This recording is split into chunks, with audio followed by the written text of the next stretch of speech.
கொஞ்சம் இந்த பஸ் ஸ்டாண்டில் கொஞ்சம் பஸ்ஸுக்கு சாப்பாடு கொஞ்சம் அதிகமாக இருந்திருந்தா நல்லா இருந்திருக்கும். சாப்பாடு கடைகள் எதுவுமே இல்லை. வாட்டர் பாட்டில்ஸ் வாங்குறது கூட கடைகள் ரொம்ப கம்மியாக தான் இருக்குது.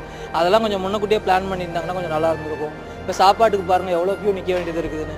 ½ அன் ஹவருக்கு மேலே க்யூவில் நிற்கிற மாதிரி இருக்குது. எனக்கு 7:30க்கு பஸ்ஸு.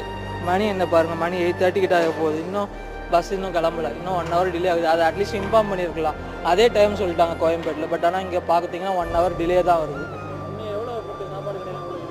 சாப்பாடு கடைகள்லாம் ரொம்ப இல்லை ப்ரோ. ஒரு 2-3 கடைகள் தான் இருக்குது குறிப்பிட்டு. Snacks water bottle